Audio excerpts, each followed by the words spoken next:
খবর 24 সাথে আপনাকে স্বাগত।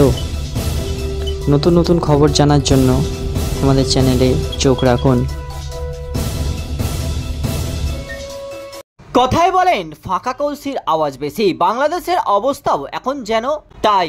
কখনো কলকাতা দখল, কখনো গোটা ভারত দখলের মতো ফাঁকা আওয়াজ দিয়েও শান্তি না হওয়ায় এবার পরমাণু হুঁশিয়ারি আর দেবেই বা না কেন।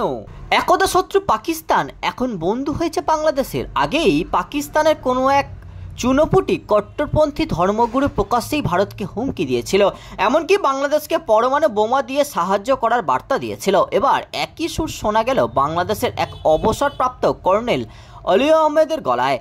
বন্ধু দেশ থেকে ধার করে এনে ভারতকে পরমাণু হুঁশিয়ারি দিলেন অবসরপ্রাপ্ত এই কর্নেল। বললেন, কলা চুষবো না, এখান থেকেও নিউক্লিয়ার বোম লঞ্চ করা হবে। কি হুমকি দেওয়া হয়েছে?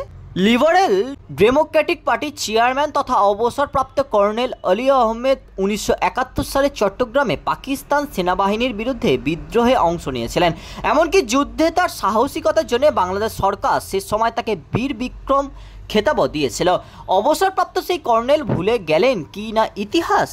এখন পাকিস্তানকে বন্ধু সম্বোধন করছেন তিনি। শুধু তাই নয়, হুমকি দিচ্ছেন ভারতকে। সে দেশের প্রাক্তন প্রধানমন্ত্রী শেখ হাসিনাকে আক্রমণ করতে গিয়ে কদর্য ভাষায় ভারতকে অপমান করে বলেছেন যে ভারত 15 বছর বাংলাদেশকে গাভী হিসেবে ব্যবহার করেছে, সেই ভারতে গিয়ে আশ্রয় নিল। আমাদেরও অনেক বন্ধু রাষ্ট্র আছে যাদের কাছে নিউক্লিয়ার বোম আছে এবং তারা দিতে রাজি আছে, সুতরাং আপনি ব্যবহার করবেন, আমরা এখানে কলা চুষবো, এটা হবে না। এখান থেকেও নিউক্লিয়ার বোম লঞ্চ করা হবে। বাংলাদেশ কি আদৌ পারে পরমাণু ব্যবহার করতে?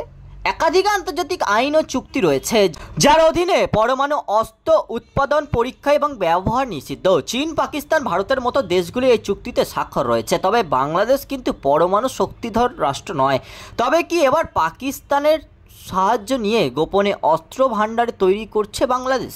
প্রাক্তন কর্নেলের হুমকি কিন্তু সেই দিকেই ইঙ্গিত করলো। ব্যুরো রিপোর্ট, খবর 24/7।